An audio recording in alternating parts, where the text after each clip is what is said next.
जय श्री कृष्णा। हाँ जी, नमस्ते। हाँ, नमस्कार। गुरुजी, मुझे तो विश्वास ही नहीं हो रहा है आपने हमें कॉल किया। नहीं नहीं, वो आपका फोन मैंने देखा है। असल में फोन मैं उठाता नहीं, बहुत लोग गाली गलौज करते हैं। आजकल बड़ी कृपा चल रही है हमारे ऊपर। ये कौन बोल रहे हैं आप? हाँ, मैं तो कुणाल बोल रहा हूँ। अच्छा, कुणाल जी, जय। नमस्ते।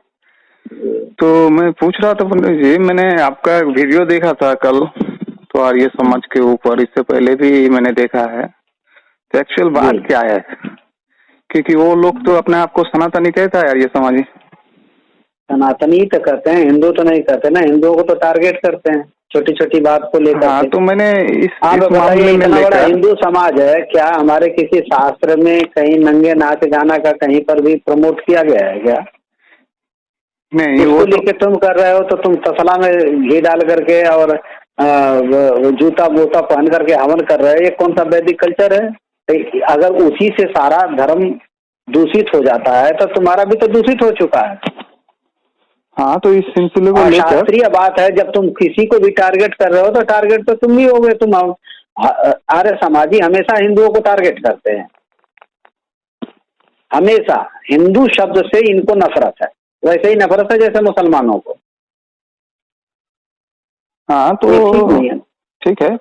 तो मैंने एक आर्य समाजी से पूछा था इस मामले कि वो आप लोग अपने आप को हिंदू नहीं कहते हैं। तो वो लोग कहता है कि हिंदू शब्द तो हमारा शास्त्रों में जिक्र नहीं है और हिंदू शब्द मुसलमानों को रखा हुआ है, इसलिए। कैसे रखा हुआ है? आप एक बात बताइए कि आप अपनी डिक्शनरी नहीं पढ़ रहे हैं, आप फारसी डिक्शनरी में से लेके आ रहे हैं। ठीक है, फारसी डिक्शनरी में लिखा हुआ है, फारसी डिक्शनरी में लिखा हुआ है, जहाँ जो अरबी भाषा का डिक्शनरी है जिसमें कुरान लिखा हुआ है, उस भाषा में लिखा हुआ है हिंदू का मतलब चोर, लुटेरा, चोर, लुटेरा, लफंगा। ठीक है ना? उसी डिक्शनरी में आर्य का मतलब घोड़े का पिछाड़ी खूंटा लिखा हुआ है। उसको क्यों नहीं माना जब वहीं से लेना था? तो जब वहीं से सारे अर्थ लेना है तो सारे लो ना। आपको राम कोश नहीं दिखा, मेदिनी कोश नहीं दिखा, हमारे शब्द कोशों में जब हिंदू शब्द का अर्थ है तो वहां से लो ना। तुम्हें अरबी से क्या लेना देना है? बंगाल में दादा कहते हैं। हाँ हाँ, भाई को। मैं बंगाल से ही हूँ। मैं बंगाल से ही हूँ। बंगाल में दादा भाई को कहते हैं। ठीक है। हाँ, और उत्तर प्रदेश में दादा पिताजी के पिताजी को कहते हैं। तो उत्तर प्रदेश वाला लें कि उत्तर प्रदेश वाला लें? अगर हम उत्तर प्रदेश में रह रहे हैं तो बंगाल वाला लेंगे कि उत्तर प्रदेश वाला लेंगे? बताना जरा। हाँ, वो तो है ही। गलत है ना। तुम जब किसी को भी तुम टारगेट करोगे तो तुम्हारे ऊपर कोई टारगेट नहीं होगा, ऐसा हो सकता है क्या? हाँ, तो मैं भी कुछ बताना चाहूंगा आपसे जी। क्योंकि मैंने इस सवाल आर्य समाजी से पूछा था, तो वो लोग का कहना है कि नहीं, जैसे आपने अभी कहा कि आर्य शब्द का अर्थ उधर गलत लिया गया है, मतलब फारसी या अरबी डिक्शनरी में। तो इस सिलसिले में मेरा एक बात हुआ था, तो वो कह रहा है कि नहीं, वो लोग तो, उन लोगों ने तो हमारा नाम आर्य नहीं रखा है। हमारा नाम आर्य तो वेद में रखा है। हिंदू थोड़े रखा। फिर वही बात, हमारा नाम हिंदू किसने रखा है? तो उन लोगों, आर्य समाजियों का कहना है कि हिंदू नाम मुसलमान को दिया हुआ है। ये लोग इतने बेवकूफ बनाते हैं, इतने बेवकूफ बनाते हैं। इनकी इतनी कमियां हैं। आप रेफरेंस देता है पंडित जी। आप सोचिए कि अगर हमारे देश में आज भी 80 करोड़ हिंदू हैं और आर्य समाजी आधे % भी नहीं है पूरे देश में, 10 लाख की संख्या है इनकी। तो जब सब आर्य ही थे तो 10 ही लाख क्यों बचे हैं? और सब हिंदू कैसे हैं? तुमको हिंदू का सही अर्थ ही नहीं पता है। तुम लोग पुराणों में एक पुराण है, हाँ, जिसे भविष्य पुराण कहा जाता है जी। उसमें लिखा हुआ है कि मुसलमानों ने हिंदू नाम रखा है। भविष्य पुराण में कहाँ लिखा हुआ कि मुसलमानों ने हिंदू नाम रखा है? मैं आपको व्हाट्सएप कर दूंगा। अरे एक सेकंड सुनो महाराज जी, ये ना, ये इस तरह की बात है। मुसलमान बने कब? 1400 साल पहले। हाँ। अब भविष्य पुराण लिखा कब गया है? भविष्य पुराण तो बहुत बाद में लिखा गया ना, क्योंकि उधर अकबर का भी नाम है, महात्मा गांधी का भी नाम है। नहीं, बाद में किसने लिख दिया? मतलब भविष्य का मतलब क्या होता है? भविष्य का मतलब होता है फ्यूचर। फ्यूचर। तो फ्यूचर के बारे में कब लिखा जाएगा? फ्यूचर में कब लिखा जाएगा? फ्यूचर में नहीं लिखा जाएगा, फ्यूचर में क्या होने वाला है इसके मतलब बारे में लिखा जाएगा। तो आपने ये कैसे कह दिया कि अकबर के बाद में भविष्य पुराण लिखा हुआ है? नहीं, मैंने ये तो नहीं कहा ना, अकबर के बारे में मैंने नहीं कहा हूँ। मैंने कहा हूँ कि भविष्य पुराण में अकबर का भी नाम लिखा हुआ है। ऐसा है, सुनिए, ऐसा है ना, जब एक सेकंड सुनिए, जब अंगुली आप दूसरे के ऊपर उठाते हो ना, सत्याग्रह प्रकाश में देखो ना, 6 दिन से ज्यादा अपने बच्चे को दूध मत पिलाओ, ये क्या मतलब है? क्या मतलब है? हम लोग इसको मानते हो? इसको कौन सा आर्य समाजी मानता है इसको? देखिए गुरुजी, एक सेकंड सुनिए, मेरा दिक्कत क्या है, जब आप दूसरे की मान्यताओं पर चोट पहुंचाते हैं तो आपकी मान्यताओं पर चोट पहुंचना, जब आपकी कमियां हैं तो उसको तो बोला ही जाएगा। नहीं, आपने वहाँ मतलब आपने कहा है कि दयानंद सरस्वती ने मूर्ख कहा है, बाकी मतलब जो वैष्णवाचार्य है या शंकराचार्य है, इन लोगों को या इन लोगों का मान्यता में जो लोग चल रहा है उसे मूर्ख कहा है, या अगर खुल के कहा जाए तो मूर्ति पूजकों को मूर्ख कहा है, ऐसा भी आपने बोला है। बताया कहा है कि नहीं कहा? कहा है कि नहीं कहा? हाँ, वो तो कहा है, तो उससे पहले भी तो बहुत सारे ने कहा है। किसने? भागवत पुराण में भी है। क्या कि मतलब क्या बोलता है, मट्टी से या काठ से या पत्थर से बनाया गया। मेरे ही बताए हुए श्लोक को आप बोल रहे हो। उन्होंने ये कब कहा कि मूर्ति पूजक मूर्ख होते हैं? उन्होंने ये कहा कि अगर वैष्णवों में बुद्धि नहीं है तो मूर्खता है। जो लोग भगवान को मानने वाले हैं, भगवान की सेवा करने वाले हैं, उनमें भी पैरेलल बुद्धि रखो, ये रखा है। उन्होंने कब कहा है कि इसको मानो ही मत? और मैंने एक रेफरेंस चेक किया था। आप सुनिए, एक सेकंड सुनिए, उसमें लिखा है अध्यात्म बुद्धि कुणपे त्रिधातु के सलीले बुद्धि में करे। इसका क्या मतलब हुआ? जो केवल मूर्तियों की पूजा करता है, लेकिन जो मूर्तियों जो भगवान जिनकी प्रतिमा की पूजा कर रहा है उनको मानने वालों को नहीं मानता है, वो पशुओं में गधा है। तो दोनों बात हो गई ना उसमें। मूर्ति को भी उतना ही मानना है, भगवान को भी उतना मानना है। दयानंदी कब कहीं पर दयानंदियों को देखा है कि दयानंद की फोटो फाड़ के फेंक रहे हो? नहीं, फोटो तो फाड़ के तो नहीं फेंक रहा है। कहीं देखा है दयानंद की मूर्ति पर जूता मार रहे हैं? नहीं, वो तो मानना था, वो तो अलग है। जूता मारना क्या मतलब है भैया? यार तुम यार दूसरे की मूर्ति का खंडन कर रहे हो। बस इतना शांतर है कि तुम मूर्ति बना करके साफ सुफ करके रख दे, तो हम थोड़ा पूजा और कर लेते हैं। बात तो दोनों की एक ही है। मूर्ति का मतलब, मूर्ति पूजा का मतलब क्या? आदर करना। क्योंकि पूजा का मतलब क्या होता है? पूजा का मतलब क्या होता है? सम्मान, जत्न। तुम दयानंद का सम्मान करो तो ठीक है, हम भगवान राम की प्रतिमा बना करके सम्मान करें तो गलत है। नहीं, तो मैंने क्या बोलते आर्य समाजी से पूछा था, तो इसमें उन लोगों का जवाब ये है कि मूर्ति बनाना हम लोगों के नजदीक कोई गलत काम नहीं है, पर मूर्ति को ईश्वर समझ के उपासना करना ये हम लोगों के पास गलत है। अरे यार, ये क्या? हमारे गीता में लिखा है, यह पश्चेत सर्वत्र भगवत भाव महात्मन। पूरी सृष्टि भगवानमय है, भगवानमय है, ईश्वरमय है। चलो ईश्वर ही मान लो उनके भाषा में, ठीक है। हाँ, वो लोगों का मतलब ईश्वर और भगवान का अलग अलग लेता है। एक सेकंड सुनो ना। अरे छोड़ो यार, छोड़ो, वो ईश्वर बोला।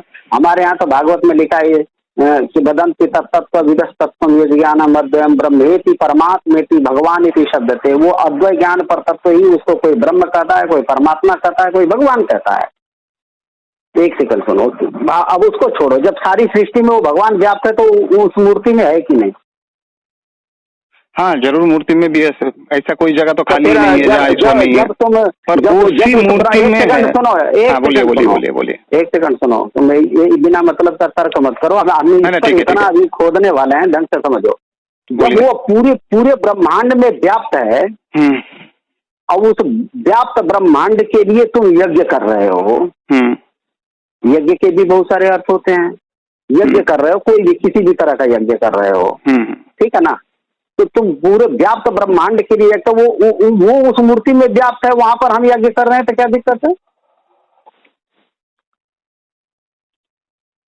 हाँ, तो उन लोगों का वो ये कहना है कि ईश्वर सर्वत्र है, तो सर्वत्र तो मूर्ति में से अलग कैसे हो गया? नहीं वो लोग भी ये कहता है मूर्ति में भी है, मूर्ति के बाहर भी है, मूर्ति के सामने भी है, मूर्ति के दाएं भी है, पीछे भी है, सब अच्छा, जगह एक बात बताओ, तुम भारतवर्ष में हो, अभी कहाँ रहते हो? मैं तो वेस्ट बंगाल में रहता हूँ। भारतवर्ष में रहते हो कि भारत से बाहर रहते हो? हाँ, भारत में ही रहता हूँ। भारत में रहते हो। तो तुम अपने जहाँ पर वेस्ट बंगाल में जहाँ पर जिस जगह में रह रहे हो, मान लो मुर्शिदाबाद में रह रहे हो, नदिया में रह रहे हो, कहीं भी एनीवेयर रह रहे हो, ठीक है?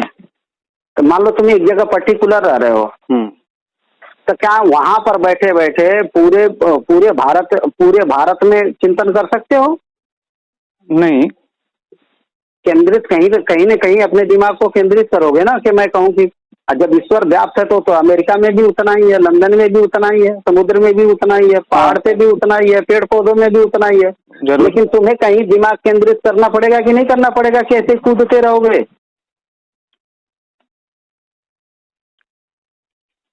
अगर आपका हो गया तो मैं तुम एक यज्ञ में तो तुम केंद्रित कर ले रहे हो, एक यज्ञशाला में तो केंद्रित कर ले रहे हो, ठीक है ना? उसको तो तुम मान ले रहे हो।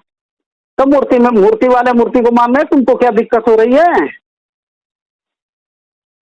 उन लोगों का दिक्कत ये नहीं है, उन लोगों का दिक्कत है मूर्ति ही ईश्वर है इस मान्यता को लेकर। तो जो मूर्ति ही ईश्वर का क्या मतलब हुआ? जब वो सब जगह व्याप्त है तो मूर्ति में भी मूर्ति भी ईश्वर है। देखिए एक्चुअली क्या होता है, एक सेकंड सुनो, मुझे भी मौका दीजिए। मैं ये कहूँ कि आप जो भी हो, आप क्या नाम बताए आप?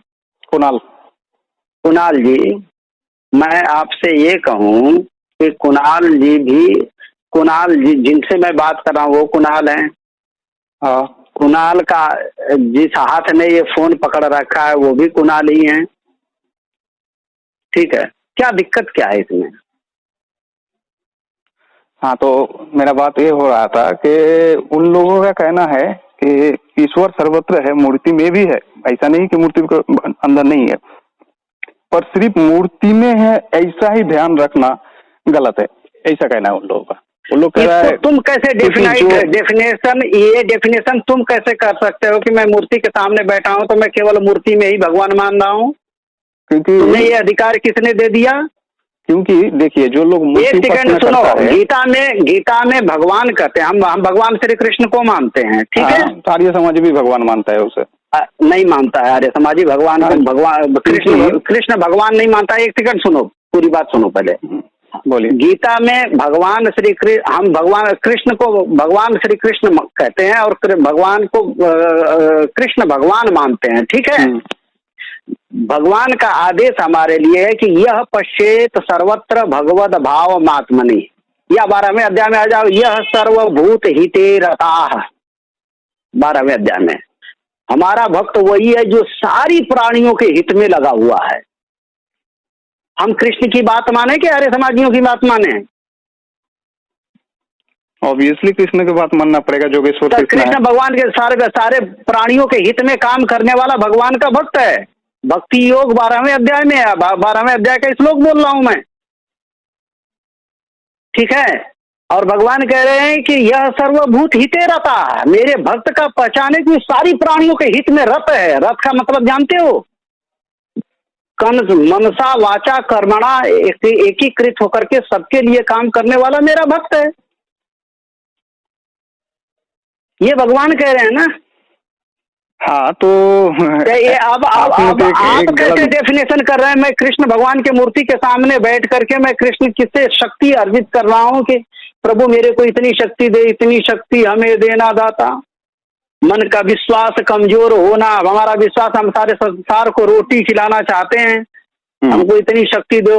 अब ये हम वहां उनके मूर्ति के सामने बैठे हैं, तुम कैसे गणना लगा रहे हो कि हम खाली मूर्ति में ही भगवान मान रहे हैं और भगवान की सारी सृष्टि में भगवान नहीं मान रहे? ये तुम कौन होते हो गणना लगाने वाले? हाँ, इसका भी उत्तर ले लीजिए, क्योंकि उन लोगों का कहना है कि जो लोग मतलब उन लोगों का नहीं है। देखो, आप आर्य समाजी हो तो आर्य समाजी खुद बन करके बात करो। उन लोगों को क्यों कर रहे हो? खुद बोलो ना, बात करो कि मेरा कहना है ऐसे बोलो। मैं न्यूट्रल होकर बात कर रहा हूँ। मैं न्यूट्रल होकर के हमसे बात करने की जरूरत नहीं, न्यूट्रल होकर के पहले पढ़ो। सुनो, एक सेकंड सुनो, न्यूट्रल हो तो, अरे मेरी बात सुनो, न्यूट्रल हो तो थोड़ा पढ़ो, ठीक है?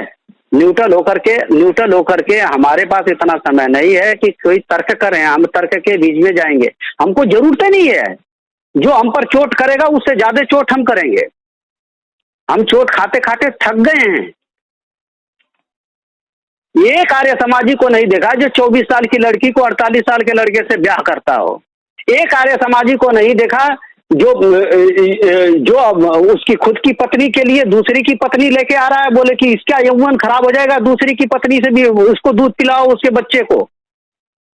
ये सत्यार्थ प्रकाश में यही सब बातें लिखी हुई है और ये इसकी पुष्टि के लिए हमसे तर्क कर रहे हो। एक्चुअल सत्यार्थ प्रकाश को पूरा मान लो ना, हम तुमको दाद देते हैं। पूरे भारत में 99% लड़कों का ब्याह ही नहीं होगा सत्यार्थ प्रकाश पर अगर चल दिए तो। विवाह समूला 99% रड़ुआ रह जाएंगे सत्यार्थ प्रकाश की बात मान लिया तो। पढ़ा है चतुर्थ समुल्लास? हाँ थोड़ा बहुत तो पढ़ा हूँ। ढंग से पढ़ो ना। कैसे रोए होनी चाहिए, ऐसी आंखें होनी चाहिए, ऐसे कमर होनी चाहिए, ज्यादा रोंगे। भैया वो उसका कपड़ा उतरवा के कौन देखता है कि उसके कितने शरीर पे रोंगे हैं? क्या यार ये दयानंद है, दुनिया को चूतिया बना रहा है। सब जगह इसको पाखंड दिखा, इसको लिखने में उसके कलम नहीं कापी, हाथ नहीं कापा। तर्क की कसौटी पर जब आओगे, जब तुम दूसरे की बुराई करोगे तो बहुत जबरदस्त चोट होगा। सत्यार्थ प्रकाश हमारा पढ़ा हुआ है। और सुनिए दूसरी बात मैं और आपको बताता हूँ, तुम जिस तरह से वेद पढ़े हो, वेद हम भी पढ़ते हैं। हम तुम्हारे वाले तरीके से क्यों वेद पढ़ेंगे? हम वेद पर तर्क ही नहीं कर रहे हैं। तुम जैसे पढ़ना है पढ़ो। तुमको तसला में चप्पल पहन करके यज्ञ करना है करो। हम अपने तरीके से यज्ञ करते हैं, हम अपने तरीके से हवन करते हैं, हम अपने तरीके से परिक्रमा करते हैं, अपने तरीके से प्रणाम करते हैं, अपने तरीके से भगवान की पूजा करते हैं। हमने तो आज तक किसी भी दयानंदी को नहीं देखा कि साले को दयानंद की मूर्ति पर जूता मार रहा है, दूसरी किसी की मूर्ति का खंडन कर रहे हैं। हमने भी तो नहीं देखा है। तो नहीं देखे हैं तो मेरे भैया थोड़ा ठंडे दिमाग से सोचो, सत्यार्थ प्रकाश ठीक से पढ़ करके कसौटी पर उतारो। जिसको मंगलाचरण से दिक्कत है पहले ही सोचो, पहले ही समुल्लास में मंगलाचरण, मंगल युक्त आचरण, जिसको मंगल आचरण से दिक्कत है। और क्या मूर्खता का तर्क दिया है कि आदि में और अंत में मध्य में मंगल हो गया तो बाकी अमंगल हो जाएगा।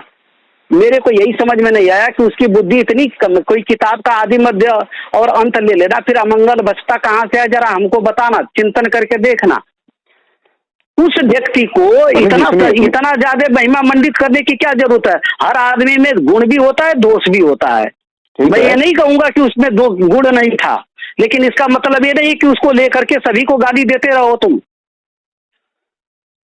एक्चुअल मूर्ति पूजकों को वहाँ मूर्ख ऐसा कुछ बताया है तो आचार्य मूर्ति पूजा तो छोड़ो, हमको वो दयानंद दिलाओ जो साले की मूर्ति को तोड़े, फिर हमसे बात करो। मूर्ति पूजा जितना उसको वो सम्मान देना होता है वो देते हैं। जहाँ भी दयानंद का इवेंट होता है, सुनो, जहाँ भी दयानंद का इवेंट होता है उसी साले की मूर्ति चारों तरफ टंगी रहती है, तब तो किसी को दिक्कत नहीं है। उपासना भगवान की मूर्ति में दिक्कत हो जा रही है, उपासना नहीं हो रहा है ना। तो उपासना तुम कौन होते हैं ये डिक्लेयर करने वाले की उपासना हम करेंगे कि नहीं करेंगे? क्योंकि वेद ने कहा सिर्फ ईश्वर का उपासना होना चाहिए। वेद ने कहा ईश्वर का उपासना होना चाहिए। तो तुमको कैसे पता कि ईश्वर नहीं है? वो हमारे लिए ईश्वर है तो हम कर रहे हैं। ठीक है ठीक है। एक सेकंड सुनो, मेरी बात सुनो मेरे भैया, मेरी बात सुनो। मैंने आपको गलत नहीं बोला। आप एक सेकंड सुनो। किसी को भी ध्यान से सुनो, किसी को भी दूसरे के भीतर क्या चल रहा है वो कैसे जज कर लेगा? मैं भगवान को सारे संसार के रूप में पूजा कर रहा हूँ, मूर्ति के सामने बैठ करके या मूर्ति के रूप में पूजा कर रहा हूँ, तुम कैसे जज कर लोगे? नहीं, आपने सवाल उठाया है कि या मैंने बताया आपको कि ईश्वर का ही उपासना होना चाहिए, तो ये बात तो यार मैं नहीं कह रहा हूँ कि ईश्वर का ही उपासना होना चाहिए, मैं कह रहा हूँ भगवान का भी उपासना होना चाहिए, ब्रह्म का उपासना हो चाहिए।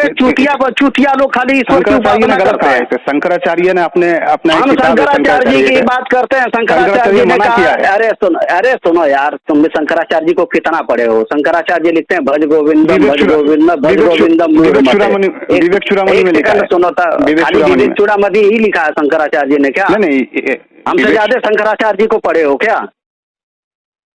विवेक चूड़ामणि में लिखा हुआ 42 है। साल से मैं ग्रंथ ही पढ़ रहा हूँ, मेरे से ज्यादा मैं शंकराचार्य जी की परंपरा में हूँ। कोई ऐसी किताब ग्रंथ नहीं होगा शंकराचार्य जी का, कोई ऐसा भाष्य नहीं होगा, कोई ऐसी ये नहीं होगी। वो शंकराचार्य जी ने लिखा ना, भज गोविंदम भज। ये केदारनाथ 4 धाम की स्थापना किसने किया? शंकराचार्य पीठ की स्थापना किसने किया? 4 धाम।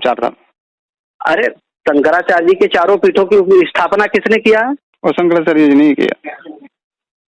अरे यार तुम जानते तो हो नहीं, कुछ भी नहीं मानोगे, कुछ भी नहीं मानोगे, कुछ भी नहीं मानोगे, कुछ भी नहीं मानोगे, क्योंकि ये है, इसको कहते हैं कुतर्क। कुतर्क से कुछ नहीं मिलता मेरे बेटा, कुतर्क मत करो। हमें जितना ज्ञात है, अगर सुनो, तुम्हें जितना ज्ञान है, सुन लीजिए, आपने भी बहुत बोला, हमें भी थोड़ा बोलने का मौका दीजिए। क्योंकि हमें जितना दूर ज्ञात है कि शंकराचार्य पहले अकेला ही था, उसने 4 मठ का स्थापना किया, मतलब 4 धाम का। उधर से ही 4, एक सिंगरी है इधर। अच्छा, 4 धाम में मूर्तियां हैं कि नहीं? मैंने गया नहीं उधर। तुम काहे को जाओगे? तुम जाओगे नहीं और कुतर्क करते रहोगे। केदारनाथ जी का मूर्ति है कि नहीं? हाँ वो तो है। बद्रीनाथ में बद्रीनाथ की मूर्ति है कि नहीं? हाँ है। हाँ है। खाली उन्होंने 4 धाम की स्थापना नहीं किया, उन्होंने शक्ति पीठों की स्थापना किया। ठीक है, शक्तिपीठ मतलब 51 पीठ जो होता है वो वाला। हाँ, सारे शक्तिपीठ पता है उन्होंने, उनके हैं 51 शक्तिपीठ की स्थापना उनके द्वारा है। पुराण तो कुछ और कहता है, पुराण तो कहता है कि अरे यार पुराण को छोड़ो ना तुम, जब शंकराचार्य जी ने सारे शक्तिपीठ को, पंडित जी पुराण पहले वही बकवास कर रहे हो। समय समय पे हर चीज नष्ट होता रहता है, दोबारा से फिर बनता भी रहता है, पता है ना। जहाँ जहाँ जो शक्तिपीठ विलुप्त हो रहे थे या खराब हो गए थे, उसको दोबारा से स्थापित किया उन्होंने। ऐसा कह सकते हैं क्या? और किसको कहते हैं? तो स्थापना कर दिया तो वहाँ मूर्तियां हैं कि नहीं सभी शक्तिपीठों में? हाँ, तो शंकराचार्य को मानना था। अरे कलकत्ता में काली जी की काली माता जो शक्तिपीठ है उसमें मूर्ति है कि नहीं? हाँ है। फिर कामाख्या में भी है। कामाख्या में भी है, कामाख्या में भी है, हर जगह है भाई, हर जगह है। ब्रज में भी है, हमारे ब्रज में जो योग माया शक्तिपीठ है उन्हीं के द्वारा स्थापित है। ठीक है, हर जगह है, जहाँ भी जाओगे तो उन्हीं के द्वारा है। अब जितने भी शक्तिपीठ हैं, लगभग सारे शक्तिपीठों का पुनः जीर्णोद्धार उनके द्वारा हुआ है। ठीक है, एक सेकंड सुनो। जब हम आदि गुरु शंकराचार्य जी को मानेंगे, हम किसी दयानंद को कभी नहीं मानेंगे। जबरदस्ती मत करो, जबरदस्ती करोगे तो उससे ज्यादा चोट खाओगे। बहुत हो गया। दयानंदी अभी क्या है, सोचो 80 करोड़ हिंदू अगर हमारे देश में है, दयानंदी कितने हैं? 10 लाख इनकी संख्या आज तक बना पाए हैं, और ये 80 करोड़ की रक्षा कर रहे हैं, चूतिया बना रखे हैं सब दुनिया को। ठीक है, और क्या बोलते हैं उसे, मतलब आदिगुरु शंकराचार्य का खंडन तो रामानुज भी किया है, वैष्णवाचार्य ने भी किया है। अब तुमको खंडन दिखता, हमको तो खंडन नहीं दिखता। हमको तो खंडन दिखता है। हमको तुमको खंडन दिखता है, कहीं पर भी खंडन है ही नहीं है, खंडन है ही नहीं है। वो जहाँ तक वो चले वहाँ से आगे चले लोग, कहीं पर खंडन कहाँ है? खंडन है ना। रामानुजाचार्य जी आए, रामानुजाचार्य जी के बाद मध्वाचार्य जी आए, उससे आगे चले। हाँ, तो निम्बार्क आए, उससे आगे चले। विष्णु स्वामी आए, उससे आगे। सबके अपने अपने भाव हैं। तुम लोगों का एक सेकंड सुनो, भाग हो गया ना। नहीं, ये सब छोड़ो, इन बातों को अब हमसे बात मत करना। ये सब केवल कुतर्क है, और जितने बार कुतर्क करोगे हम वहीं पे चर्चा करेंगे। ठीक है, ये सब केवल कुतर्क है। केवल मैं कह रहा हूँ कि सत्यार्थ प्रकाश को पालन करके कोई भी एक व्यक्ति दयानंदी दिखा दे पूरे जीवन में, मान लूंगा मैं। अच्छा, इससे ज्यादा कुछ नहीं है। एक जगह स्थापित करके दिखा दे, मैं मान लूंगा। बकवास कर रखे हैं सब, केवल दूसरे में कमी ढूंढने का नाम दयानंदी है, दूसरे की गंदगी खाते हैं। ये निंदा करने का नाम दयानंदी है, केवल निंदा करते हैं सुबह से शाम तक। और इनमें काम क्या है? केवल दूसरे में बुराई ढूंढते हैं, अपनी बुराई उनको दिखती नहीं है। हम लोगों को तो इतना बहुत ज्ञान नहीं है। कल का लाइव देखो, वो तसला में जूता पहन करके जो हवन कर रहे हैं, वो वही दयानंद ने बताया है। कौन से वेद में लिखा था? वो तो दयानंद ने बताया नहीं, वो तो अपने से कर रहा है, तो उस पर आरोप तो हम दयानंद आर्य समाजी सब नहीं वैसा तो बहुत ऐसा तो हिंदू भी है, गौ मांस खाता है। तो जो हिंदू गलत कर रहा है इसका मतलब हमारे धर्मशास्त्र उसका अनुमोदन कर रहा है क्या? एक सेकंड सुनो, जो अगर एक आदमी गलत कर दिया तो पूरा हिंदू समाज ही गलत हो गया। ठीक उसी तरह अगर कोई दो चार आर्य समाज या 10-20 आर्य समाज अगर कर लेता है तो वो आर्य समाज का मान्यता हिंदुओं का छोटी छोटी बात लेकर के अंकुर आर्य अपने आप को बड़ा कलाकार बनता है। छोटी सी बात 3 साल पुरानी बात लेकर के कल मिली है उसको न्यूज परसों। हो सकता है वो 3 साल बाद देखा है। अच्छा 3 साल बाद दिखा है तो दिखा है ना उसको। जो फैक्ट चेकर है, बड़ी बड़ी बातें करता है, कितने झूठे आर्य समाजी झूठे भी होते हैं, उसको 3 साल बाद मिला। बहुत सारा चीजें हम लोगों को भी पता नहीं, अचानक पता होता है। यही बात है ना। देखो तुम अभी तक तो न्यूट्रल बन रहे थे, अब तुम्हारी बोला भी ना सामने न्यूट्रल हो ही नहीं। न्यूट्रल हो ही नहीं। न्यूट्रल होते तो मैं बता देता ना, न्यूट्रल होते तो मैं दूसरे तरीके से बात करता। अगर तुम न्यूट्रल होते तो मैं अलग तरीके से बात करता। न्यूट्रल। अच्छा सुनिए, आपको लगता हो शायद, मैं कह रहा हूँ कि हम लोग तो साधारण सनातनी है, ठीक है, तो हम लोग भी बहुत कंफ्यूज में पड़ जाते हैं। साधारण कैसे हो? अरे समाजी दुनिया को अपने को श्रेष्ठ मान के दूसरे को अनार्य मानते हैं। ये अंकुर आर्य का देखो, जो अंकुर आर्य का भाषा सुनो, वो कहता है कि जो कल के आर्य थे बीच में हिंदू हो गए और जो अब हिंदू हो कल आर्य बन जाएंगे। कितना बारीक तरीके से तोड़ता है हिंदुओं को, ये हिंदुओं में फूट डालता है। काय के आर्य बन जाएंगे? अच्छा सुनिए ना, जो खुद को श्रेष्ठ बोलने वाला व्यक्ति से अच्छा कैसे हो सकता है? पंडित जी मेरा भी एक बात सुन लीजिए, मैंने आपसे घर से लेकर सुन लिया। तो एक्चुअल हम लोग तो मतलब मिडिल में है, सनातनी है, तो हम लोग तो कंफ्यूज हो जाते हैं। तो अगर ऐसा एक इसीलिए होते हो ना कि मैं खत्म कर लूं। अगर आप लोग की तरफ से या आर्य समाज की तरफ से एक मतलब क्या बोलते हैं डिबेट या शास्त्र, अगर ऐसा कुछ किया जाए तो इसका हल निकल जाएगा तो अच्छा होता। देखिए ऐसा होता है ना कि कुतर्क का कोई हल नहीं निकलता, इसलिए वैष्णवाचार्य लोग ना इस तरह के बकवास में नहीं पड़ते ना। आप तो कभी भी नहीं पढ़ते। कुतर्क जो होता है ना, कुतर्क, एक सेकंड सुनो। हाँ बोलिए। संस्कृत में एक एक शब्द के 10-10 अर्थ निकलते हैं। हाँ समझ में आया ना? हाँ, एक एक शब्द के 10-10, 20-20 अर्थ भी निकलते हैं। जैसे गौ शब्द का 17-18 शब्द है, ठीक है ना? तो अगर तुमने जो अर्थ निकाल लिया है वो भी गलत नहीं है, हमने जो अर्थ निकाल लिया वो भी गलत नहीं है। हाँ तो किस मतलब कैसे यूज हो रहा है, यूज के ऊपर देखना पड़ेगा ना। यूज के ऊपर वही है, तसला में यज्ञ हो रहा है, यूज हो रहा है। अभी आप खुद अभी डिनाई कर गए। नहीं मैं वही तो कह रहा हूँ कि तुम दूसरे पर आरोप लगा रहे हो, वो भी तो यूज हो रहा है भाई। वो कौन सा यूज हो रहा है? उसी तरह से क्यों नहीं रोके सब? छोटी सी एक नेपाल के बॉर्डर पर कहीं पर पीछे एक बैनर गणेश जी का लगा करके कोई नाच रहा, उसको दिखा करके और तुम पूरे हिंदुओं को टारगेट कर रहे हो। हाँ बंगाल में भी ऐसा बहुत होता है। हाँ गलत तो है ही, गलत है ही, क्योंकि तुम पूरे धर्म पे कोई भी व्यक्ति देखो कहीं पर भी कोई भी चीज, हम तो उसका भी खंडन करते रहते हैं कि जो लोग अपने विवाह के उस पत्र पे गणेश जी की मूर्ति छाप देते हैं वो भी गलत रहता है। राधा कृष्ण की मूर्ति छाप देते हैं वो भी गलत रहता है, थोड़े दिन में फेंक देते हैं लोग। क्यों छापना है? गलत तो गलत है। लेकिन ऐसे तो दयानंद भी करते हैं, वो भी बनियाइन पे दयानंद को छाप लेते हैं और फिर बाथरूम में लैट्रिन में जाके बैठते हैं उसको लेकर के, वो भी तो गलत ही करते हैं। वो कौन सा अच्छा करते हैं? तो हर जगह ये इन सब चीजों का कोई हल नहीं है, ठीक है ना? सुनिए ना पंडित, और ये मूर्ख लोगों की कहानी है। ये अशास्त्रीय है, ऐसा किसी शास्त्र में लिखा नहीं है कि तुम कार्ड पे भगवान की मूर्ति छापो और फिर उसके बाद फेंक दो, या कहीं पर भी ये सब चीजें नहीं लिखा हुआ है। और जो चीज अशास्त्रीय है, जब आप हमारे यहाँ लिखा है तदेव करणीयम ही संविचार विवेकिना सद्विचाराचरितम स्यात् सर्वथा शास्त्र सम्मतम, जो पूरी तरह से शास्त्र सम्मत बात है वही पालन करो। ये सीधे बात है। जब पूरी तरह से शास्त्र सम्मत बात, अगर मान लो कोई मूर्ख व्यक्ति थोड़ी सी कोई बात सुनाए और उसको लेके पूरे समाज पे ही टारगेट करोगे, ये कौन सा ज्ञानवान है? कोई गलत आदमी है, तुम्हारे परिवार में एक आदमी चोर हो गया तो पूरे घर को हम चोर कहें? नहीं कह सकते हैं पंडित जी। इसीलिए तो एक आदमी गलत है तो एक आदमी को टारगेट करो ना, पूरे कम्युनिटी को ही। कम्युनिटी भी नहीं है, हमारा हिंदू धर्म कम्युनिटी नहीं है। पता है बंगाल का सबसे बड़ा कोष है मेदिनी कोष। हाँ वो तो रिसेंट 200-300 साल पहले लिखा हुआ है। 200-300 साल पहले क्यों लिखा हुआ है? मेदिनी कोष इससे भी मेदिनी पुराना है। एक सेकंड सुनो, मेदिनी का नाम ही मेदिनी कोष, नया नाम एक है। सेकंड सुनो भाई, 200-300 साल पुराना भी ले लो तो दयानंद से पहले का है कि नहीं है? हो सकता है, मतलब है। अरे अब हो सकता बोलो ना, 300 साल पुराना है तो दयानंद से पहले का है कि नहीं है? हाँ है, पहले का है ना। तो दयानंद क्यों गया फारसी में हिंदू का अर्थ ढूंढने? पुराण में मेदिनी लिखा है कोष ना। क्यों नहीं देखा? सुनिए ना पंडित जी, पुराण में लिखा हुआ है कि हिंदू नाम मुसलमानों का दिया हुआ है। मैं आपको व्हाट्सएप कर सकता हूँ।